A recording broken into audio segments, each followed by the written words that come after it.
క్రీడలు యువతలో క్రమశిక్షణ, ఐక్యత, నాయకత్వ లక్షణాలను పెంపొందిస్తాయని ఎమ్మెల్యే గండ్ర సత్యనారాయణరావు తెలిపారు. రేగొండ మండల కేంద్రంలో కాంగ్రెస్ పార్టీ ముఖ్య నేత రంగేపల్లి గ్రామ వాస్తవ్యులు పుల్లూరి బాపురావు ఆధ్వర్యంలో ఏర్పాటు చేసిన ఉమ్మడి వరంగల్ జిల్లా క్రికెట్ టోర్నమెంట్ను ఎమ్మెల్యే గండ్ర ముఖ్య అతిథిగా హాజరై ప్రారంభించారు. క్రీడాకారులను పరిచయం చేసుకుని వారికి శుభాకాంక్షలు తెలిపారు. గ్రామీణ ప్రాంతాల నుంచి ప్రతిభావంతులైన క్రీడాకారులు వెలుగులోకి రావడానికి ఇలాంటి టోర్నమెంట్లు ఎంతో దోహదపడతాయని అన్నారు.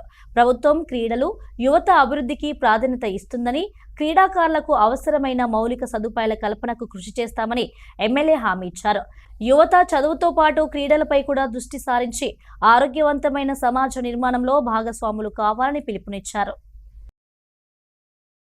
రంగేపల్లి యువజన సంఘం ఆధ్వర్యంలో వరంగల్ ఉమ్మడి జిల్లా క్రికెట్ క్రీడలు సందర్భంగా ఈరోజు గేమ్స్ నిర్వహించడం జరిగింది. ఇక్కడ హాజరైనటువంటి క్రీడాకారులు, ప్రజాప్రతినిధులందరికీ కూడా ధన్యవాదాలు తెలియజేస్తున్నాం. ఈరోజు పీజీలు, సాఫ్ట్వేర్ ఎంప్లాయీస్, అదేవిధంగా చదువుకునేటువంటి విద్యార్థులు, నిరుద్యోగ యువత కూడా ఈ క్రీడల్లో పాల్గొంటున్నారు. మీరు క్రీడలతో పాటు సమాంతరంగా విద్యను కూడా అభివృద్ధి చెందే విధంగా ఒక లక్ష్యాన్ని, గోల్ని ఎంచుకోవాలి.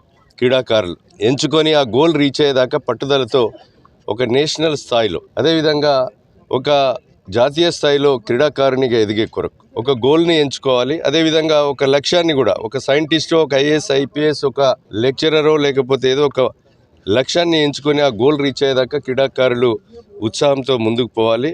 గెలిచిన వ్యక్తి, క్రీడాకారుడు ఇంకా రాష్ట్ర స్థాయిలో, జాతీయ స్థాయిలో ఎదగాలని, ఓటమి చెందిన క్రీడాకారుడు నిరుత్సాహపడకుండా వచ్చే క్రీడల కొరకు ఉత్సాహంగా పనిచేసే విధంగా క్రీడాకారులు ఉండాలని, ఈ క్రీడల కొరకు కూడా రాష్ట్ర ప్రభుత్వం, గౌరవ ముఖ్యమంత్రి రేవంత్ రెడ్డి గారి నాయకత్వంలో ఒక క్రీడా యూనివర్సిటీని కూడా ఏర్పాటు చేయడం జరిగింది.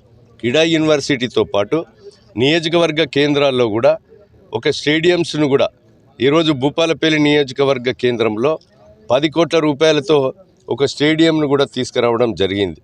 ఇంకా కూడా రేగొండ మండల కేంద్రంలో ప్రభుత్వ భూమి కనుక 5 ఎకరాలు ఉంటే ఇక్కడ కూడా ఒక స్టేడియంను ఇవ్వటానికి ఈరోజు మన స్పోర్ట్స్ క్రీడా శాఖ మంత్రివర్యులు శ్రీహరి గారు, ఏదైతే వాకాడు శ్రీహరి గారిని కూడా కోరాం.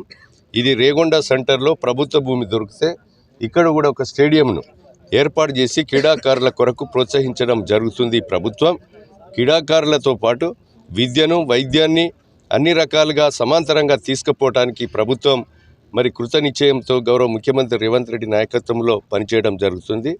ఇక్కడ క్రీడాకారులు పాల్గొన్నటువంటి ప్రతి ఒక్కరికి కూడా మనస్ఫూర్తిగా ధన్యవాదాలు, కృతజ్ఞతలు తెలియజేస్తున్నాను.